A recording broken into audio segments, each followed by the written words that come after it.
Narito na mga unang balita na walang kinikilingan, walang pinoprotektahan noon at ngayon. Serbisyong totoo, hatid ng GMA News.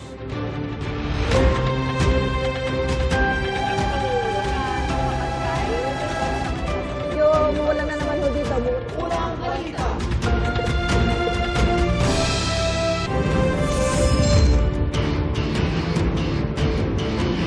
Naabulabog ng malaking sunog ang mga taga-Nia Road sa Barangay Pinyahan sa Quezon City kaninang madaling araw. May unang balita, live si James Agustin. James!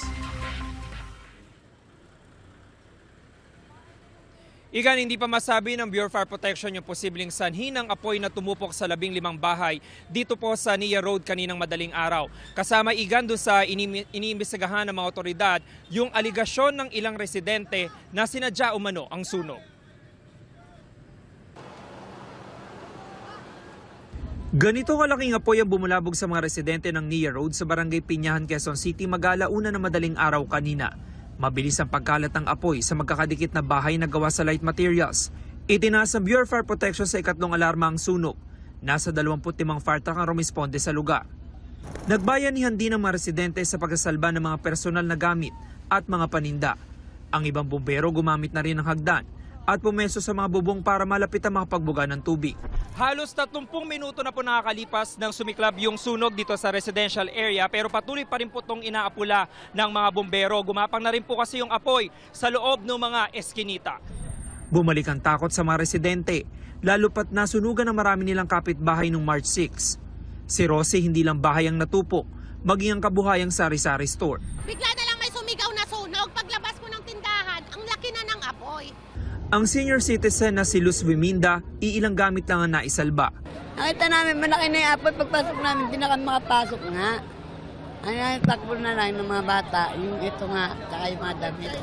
Habang si Roldan sinubukan pang apulahin ng apoy sa kanilang bahay, pero hindi kinaya. Biglang sumiklab hindi na namin naagapan Kinuha ko na lang yung urn ng kapatid ko, tapos lumabas na kami, tsaka nilabas ko yung father ko, dalawa lang kami dyan.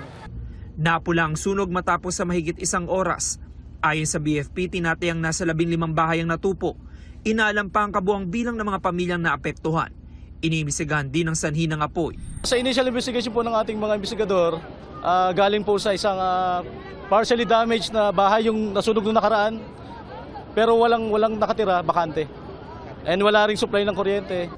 Tingin ng ilang residente sinadya umano ang sunog. Kamakailan binigyan daw sila ng hanggang May 30 ng local government para umalis dahil tatayuan ng vertical housing ang lugar. Talaga sinadya na kasi pinapalis na nga talaga kami dyan. Papavolunteer na nga sana kami. May usapan na kami diyan sa City Hall. Nagulat na kami, biglang nasunog. Pumayag na kami nung meeting namin na aalis kami. Pumayag din kami doon sa ibibigay nila. Magbabaklas kami ng bahay namin. Oh. Tapos kailangan pa ganyanin kami? Hindi naman sang-ayon ng mga taga-barangay sa hinala ng mga residente. Nagkaroon ng araw ng 20 ang mga residente sa Quezon City Government kung saan sila ililipat. Hindi naman siguro, wala naman nananadya. Baka mamaya marami kasing pumapasok dyan ng mga nangangalakal, nagsusunog ng mga tanso. Kaya hindi pa namin alam kung ano talaga yung pangyayari. Ongoing investigation pa po tayo. Alamin po natin yung kung ano po yung katotohanan sa na sinasabi na ganyan, na sinadya.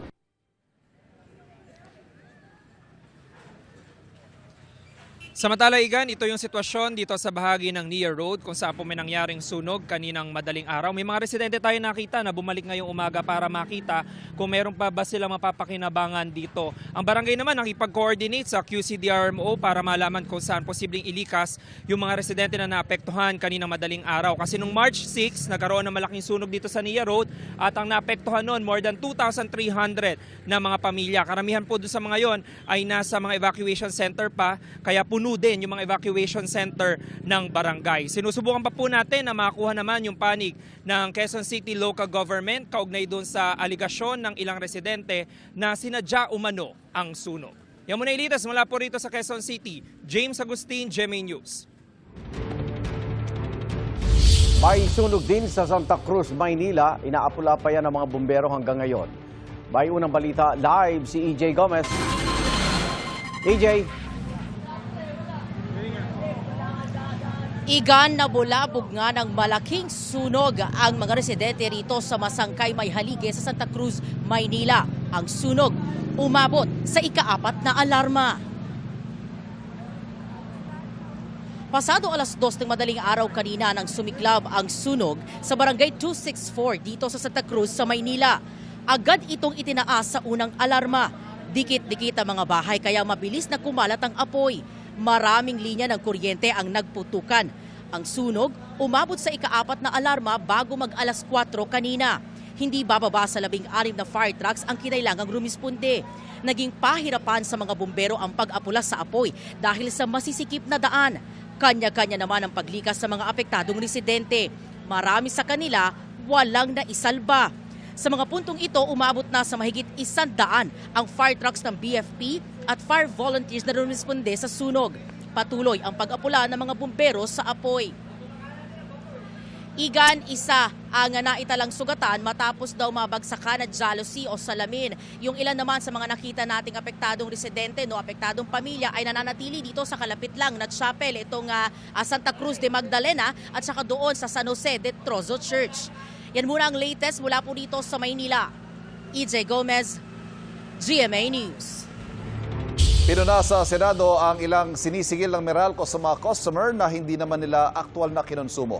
Kabilang dyan ang lifeline rate sa ilalim ng subsidy sa electric bill na pinagkukunan ng pondo bilang pantulong sa pinakamahihirap na mga Pilipino.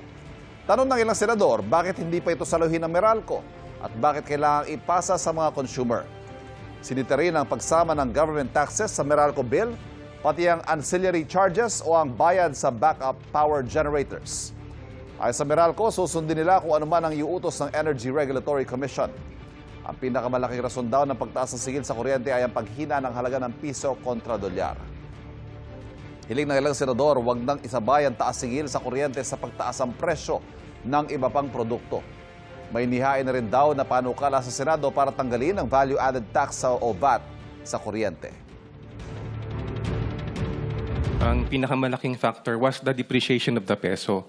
Yung pag-generate po ng power, kumukonsumo po yan ng fuels, and the fuels that are imported are dollar-denominated. Actually po, kahit po yung indigenous fuel natin tulad ng malampaya, dollar-denominated po din yung bayad sa kanila. Ang aming panawagan sa ERC, huwag isabay yung pagtaas ng kuryente sa pagtaas ng petroleum, pagtaas ng bigas. Nakita ko, tumaas rin ang presyo ng bigas, pakonti-konti. So, triple whammy ang consumers natin. Yung umaalma talaga, ang pakiramdam, nangangailangan rin kami ng tulong. Nagbabayad naman kami ng buwis. Ba't ito nasasama pa sa kuryente natin? Maybe we can fund it in another way. Lalo pang bumagsak ang halaga ng piso kontra dolyar. Nagsara palitan kahapon sa 61 pesos and 567 centavos kada dolyar.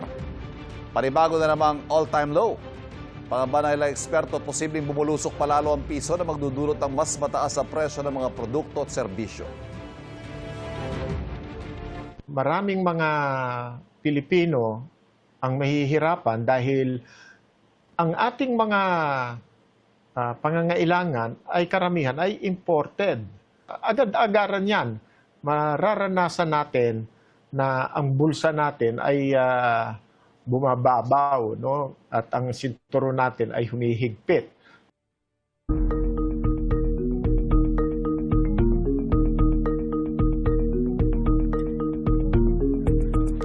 Malapit na isalang at pagbotohan sa plenaryo ng Kamara ang impeachment complaints laban kay Vice President Sara Duterte matapos tukuyin ng House Justice Committee na meron itong probable cause. Git naman ng defense team ng bise na hindi pa rin dumalo sa pagdinig. Labag sa konstitusyon ang naging takbo ng impeachment hearings. May unang balita si Rafi Tima. For those who are voting in favor of the existence of probable cause in the Sabalia complaint, please raise your right hand. Unanimous ang desisyon ng 53 miyembro ng House Committee on Justice sa dalawang impeachment complaint laban kay Vice President Sara Duterte. The existence of probable cause has been declared with respect to both the Sabalia complaint and the Cabrera complaint. Bago magbotohan ng komite, iminungkahi ng ilang kongresista na ipagpaliban muna ang pagboto at bigyan ng Vice Presidente ng isa pang hearing day para sagutin ang mga reklamo. Hindi po ba medyo mabilis ang pagboto natin? I think it would be prudent for us, in the interest of fairness, to extend by one additional hearing date. Hindi po ito, Madam Chair, para pabain ang ating proseso. I would tend to agree with our colleague, out of abundant caution, as we keep saying, that we should afford the Vice President more chances. Bagay na pinalaga ng ilan pang miyembro ng komite. Ito na ho ang pang-anim na pagdinig. Sapat na ang ebidensya. We have given so many chances, pero wali. Consistently absent siya talaga. Ginoghost niya tayo paulit-ulit. Agree na po ako pagdating dito sa pagboboto natin as far as probable cause. Nakita na natin lahat. Sa huli, iniatras ang mungkahi na magbibigay pa ng palugit sa Vice Presidente. Sabi ng dalawang endorser ng Zabalya at Cabrera impeachment complaint, higit pa sa probable cause o sapat na batayan ang kanilang nakita para ituloy sa paglilitis sa mga reklamo laban sa bise. From the misuse and abuse of confidential funds, bribery of DepEd officials, to the alarming pattern of amassing unexplained wealth, to the gravity of threats and seditious incitement that strike at the very heart of our constitutional order, ito po ay klaro. There exists probable cause to impeach the Vice President. Walang duda, higit pa sa probable cause ang ating nakita. Madam Chair, may sapat na usok na tayo para patunayang may sunog, may malakas na probable cause upang i-impeach si Sara Duterte.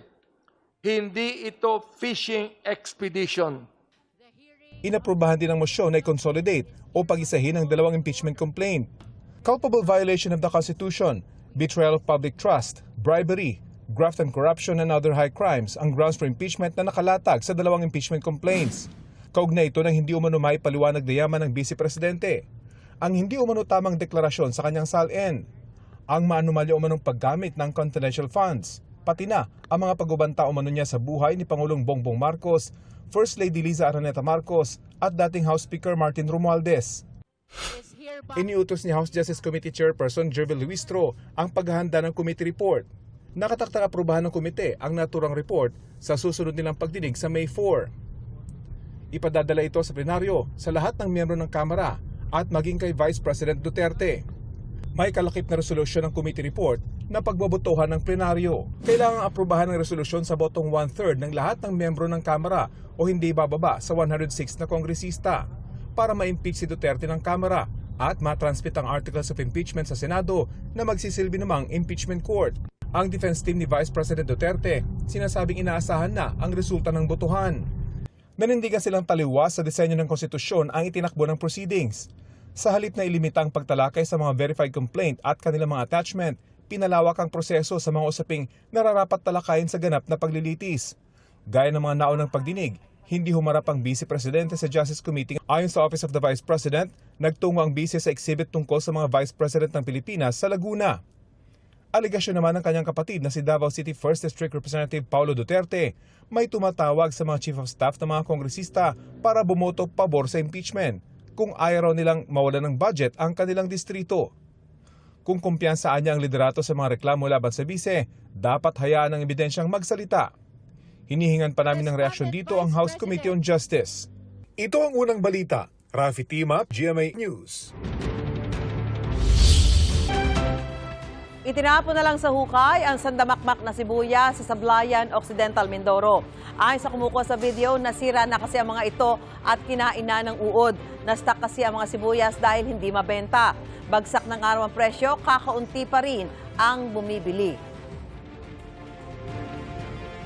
Matapos ang ilang linggong rollback, posible ang oil price hike sa susunod na linggo. Ayon sa oil industry sources, batay sa 2 araw na trading sa Mines and Platts ng Singapore, piso hanggang 3 piso ang posibleng taas presyo sa kada litro ng diesel, habang piso hanggang 2 piso naman sa kada litro ng gasolina. Ayon sa Department of Energy, hihintayin pa ang resulta ng bentahan hanggang bukas para sa pinal na galaw ng presyo ng petrolyo. Plano ng alisin ang medical certificate bilang requirement sa pagkuha ng PWID para sa mga may kapansanang madaling makita. Ayon sa National Council on Disability Affairs o NCDA, layo nitong padaliin at pabilisin ang proseso para sa persons with disability.